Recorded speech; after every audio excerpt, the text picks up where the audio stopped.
J'ai choisi 5 montres sur la plateforme AliExpress en vue du solde qui aura lieu en juin 2026. Elles sont en ordre de prix, c'est-à-dire du prix le plus bas au prix le plus élevé. Allez, on magasine ensemble. Bonjour et bienvenue à Jamais sans ma montre.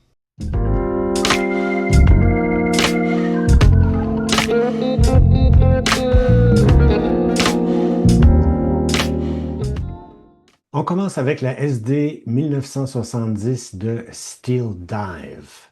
Alors, qu'est-ce qui n'a pas été dit sur cette montre? J'en ai fait la présentation récemment. Vous aurez un lien dans la description pour la vidéo complète. Acier inoxydable, verre saphir, 44 mm de diamètre, mais sur 47 mm de longueur corne à corne. Ça paraît énorme, mais il ne faut pas oublier que la forme de la montre, en fait, elle est assez plate sur le poignet, la longueur est courte, alors ce type de montre de genre tortue fait à beaucoup de poignets. L'épaisseur 14 mm, l'entrecorne de 20 mm. Vous avez une lunette céramique unidirectionnelle à 120 clics, le verre saphir, bien sûr, le mouvement NH35. Vous avez ici le fond vissé et la couronne vissée pour une résistance à l'eau de 200 mètres ou 20 atmosphères. Qu'est-ce que je peux vous dire aussi? Le bracelet est de bonne facture. Alors, il est bien sûr usiné, mais comporte ce fermoir, si vous voulez, au-dessus du fermoir en acier avec deux boutons de sécurité.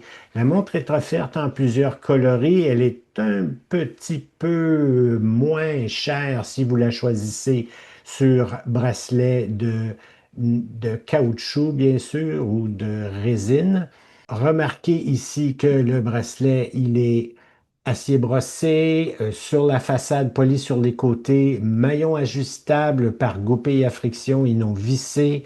Premier maillon inversé pour ne pas rallonger inutilement le boîtier. Écoutez, je possède des montres à 3 fois le prix qui ne peuvent pas se vanter d'offrir un bracelet aussi solide et bien fabriqué. Vous avez le nom de ou le logo de Steel Dive qui sont gravés sur le fermoir. La luminosité excellente, absolument très bonne.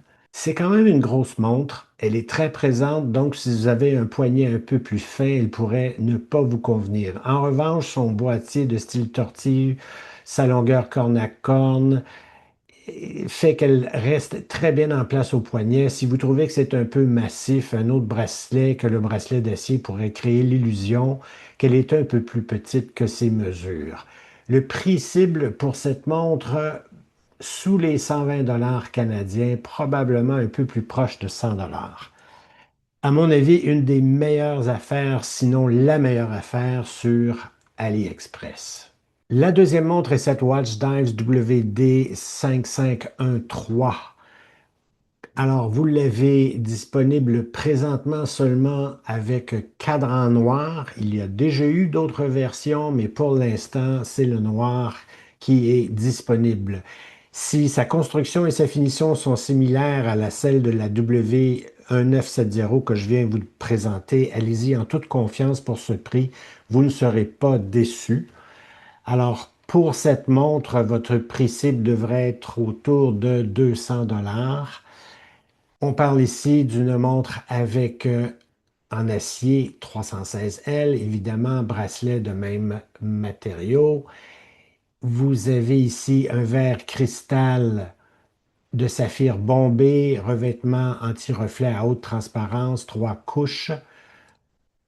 Vous avez une lunette à insertion en aluminium, une lunette ici de 40,7 mm de diamètre, corne à corne 48 mm.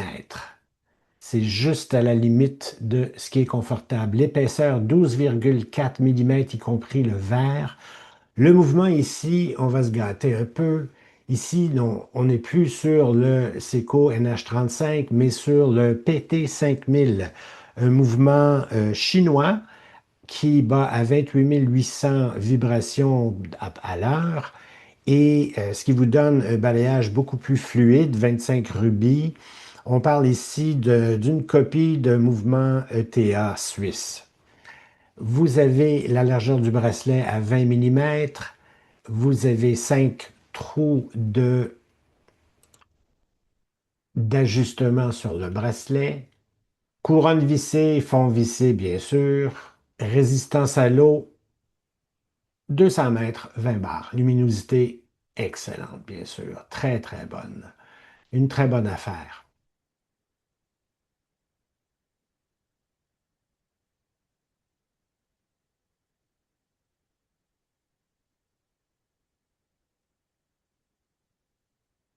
La troisième montre est cette Baltony. Le numéro de modèle est le S4101.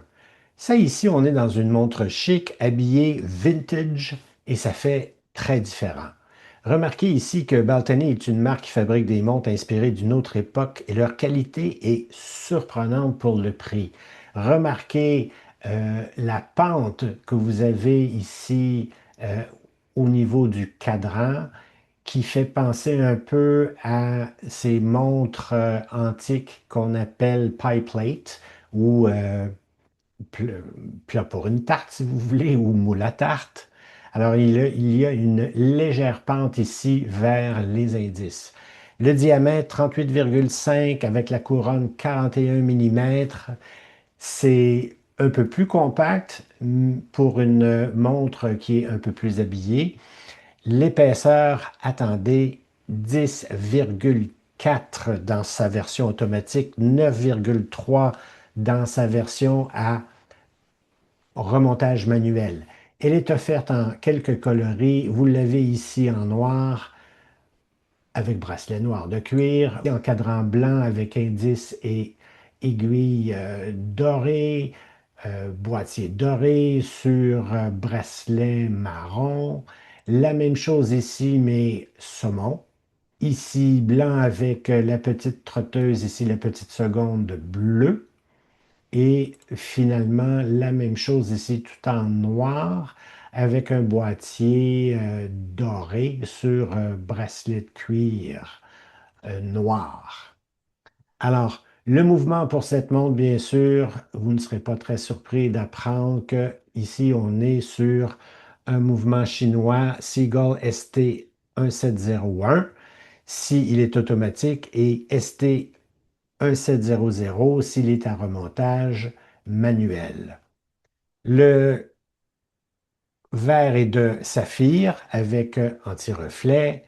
Vous avez une sangle de cuir ici et l'étanchéité, 50 mètres seulement. Votre prix cible pour cette montre devrait être autour des 240 dollars canadiens, pas plus. La quatrième montre, ça c'est une de mes montres chouchou. Si ça ressemble à une Doxa Sub 300T, c'est voulu. En fait, certains de mes homologues créateurs de contenu affirment que cet hommage en vaut plus la peine que la montre originale, alors c'est dire. Ici, votre prix cible pour cette Seastern devrait être 250 dollars ou moins. Je la porte moi-même depuis 3 ans. Je lui ai fait aussi une vidéo complète. Le lien sera dans la description, bien sûr. Je lui ai fait aussi subir la plage, les sports nautiques sans aucun problème. C'est une montre qui est très agréable à porter. Vous avez ici un boîtier de 42 mm sur un tout petit 45 mm de long, 20 mm pour l'entrecorne, 14,5 mm d'épaisseur. C'est une montre qui est offerte en plusieurs coloris. Évidemment, le mythique cadran orange. Vous avez aussi le bleu Tiffany, si vous voulez. Vous avez le noir. Vous avez cette espèce de bleu foncé aventurine vraiment frappant. Jaune pour l'été, bien sûr, une version un peu plus militaire et l'autre ici qui a un fond, c'est-à-dire un cadran qui est couleur argent. Alors, remarquez toujours évidemment ces aiguilles issues de la Doxa. Donc, l'aiguille des heures plus petite que l'aiguille des minutes, l'aiguille des minutes très proéminente de couleur orange sur cette montre. Moi, je possède celle-ci qui est la bleue. Alors, les aiguilles sont semblables, si ce n'est évidemment que leur taille. Vous avez une date, mouvement NH35. On connaît ça, ça fonctionne, c'est solide.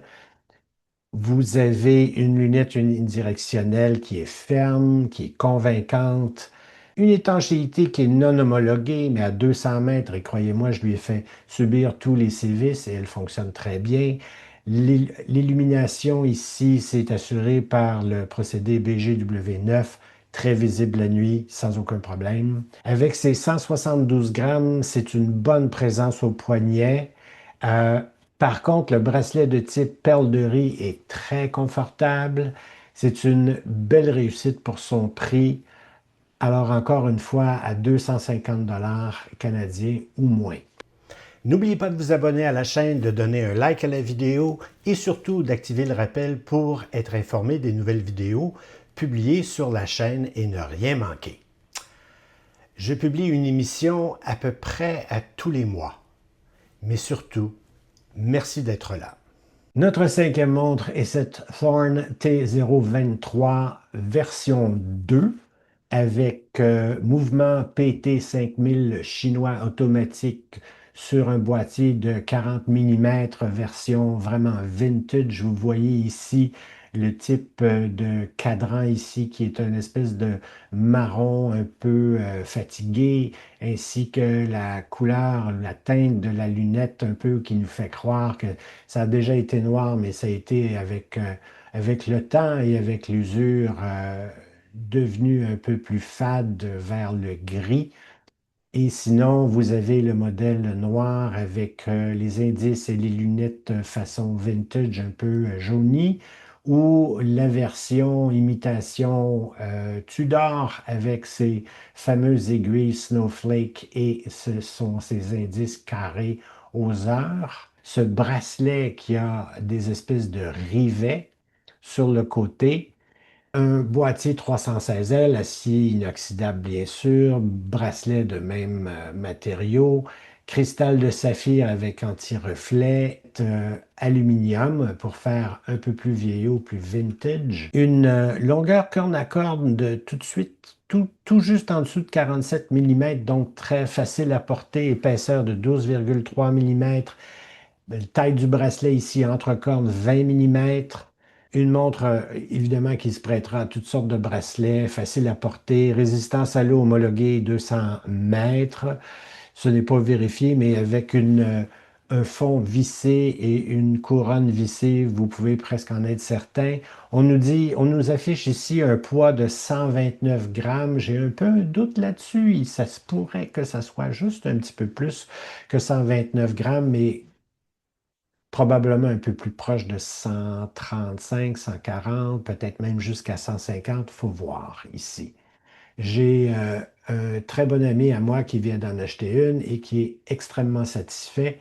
Et je vous parle de quelqu'un qui collectionne les Omega et les Rolex. Alors, pour moi, c'est un vote de confiance. Allez-y ici sans hésitation. C'est une très bonne valeur et sa réputation sur Internet est absolument excellente. La seule chose qui me retient un peu ici, je vais être peut-être un peu difficile, mais c'est le nom aussi qu'on lui a donné. On lui a donné un nom de modèle Frog Mantle. Alors, Frog Mantle, pour ceux qui ne sont pas francophones, ça veut dire grenouille et manteau de cheminée. Alors, si vous pouvez vivre avec ce nom-là, allez-y. Moi, j'ai un peu une retenue ici de ce côté-là. Frog Mantle, déjà que Legacy Diver, c'était un peu tiré par les cheveux. Par contre, la marque Thorn, qui veut dire en fait ronce ou chardon, moi, ça m'allait bien. OK. Mais Legacy Diver et Frog Mantle, ça, c'est un peu plus difficile à avaler. Mais un très bon choix tout de même. Allez, je vous montre une sixième montre. J'avais dit cinq au début, mais en voici une sixième parce que pour moi, c'est un coup de cœur pour son prix. Elle est présentement à 89 dollars. J'imagine très bien qu'au solde qui devrait arriver dans la première semaine de juin, vous allez pouvoir la trouver probablement à moins que 89 dollars. Alors, je vous la présente ici en bonnie. Cette montre d'allure militaire quartz qui vient en trois versions. Vous l'avez ici, cette version avec le logo de Watch Dive, c'est la WD 1972, qui est offerte avec un mouvement Seiko VH31. Et vous avez quand même ici un vert saphir et un bracelet qui, ma foi, m'a l'air très bien. Vous l'avez ici en blanc avec le logo Watch Dives. Moi, mon choix s'arrêterait sur celui-ci, c'est-à-dire avec les 24 heures et 12 heures sur le même cadran. Si ça a l'air d'une marathon, une montre militaire qui est très bien connue, bien, écoutez, il n'y a pas d'erreur ici. C'est seulement qu'elle est à presque un huitième du prix de la marathon. Vous avez un boîtier qui est en acier 316L, façon sandblast ou alors brossé si vous voulez, au jet de sable. Donc, ça veut dire que vos traces de doigts et petites même fines rayures n'y paraîtront même pas. Vous avez un boîtier ici de 40,9 mm, une petite lunette à 37,8 mm, la longueur corne à corne ici, on parle de 46 mm, un très petit 11 mm d'épaisseur avec son saphir qui est domé, une largeur de corne pour votre bracelet de 20 mm, donc beaucoup de plaisir à changer le bracelet. Remarquez que la Marathon, elle, est équipée d'un bracelet 18 mm. Ici, vous avez 20 mm, un peu plus commun, un peu plus facile à trouver. Vous avez une résistance à l'eau de 200 mètres ou 20 bars. Ici, c'est ce qu'on annonce. Je ne crois pas que vous aurez la même chose sur la Marathon. Si vous cherchez une montre un peu plus compacte mais robuste pour accompagner vos sorties dans la nature et vos activités sportives à moins de 100 $, si vous n'êtes pas du genre G-Shock, la Watch Dives W1972 serait une solution bien avisée. Que pensez-vous de mes choix et quelles sont vos trouvailles à vous pour ce solde de chez AliExpress? Laissez-moi vos suggestions dans les commentaires, s'il vous plaît. Il me fait beaucoup plaisir de vous lire et je réponds au plus de gens possible. Deux suggestions de vidéos pour vous. D'abord, chez AliExpress, la Bernie Titanium Pilot pour moins de 120 $. Titane, saphir, inspiré des montres Zinn allemandes, un plaisir à porter. Mon coup de cœur de la dernière année. Ensuite, de chez Amazon ou eBay, et si vous pouvez la trouver peut-être sur le site de Citizen, la EcoDrive CA704085E. Une montre chronographe de pilote qui s'inspire de plusieurs modèles célèbres de l'aviation du passé et du présent. Dans un modèle sans artifice et à bon prix pour être porté à la belle saison si l'été se décide d'arriver. Merci d'être resté jusqu'à la fin et au plaisir de vous retrouver dans une prochaine vidéo. À très bientôt.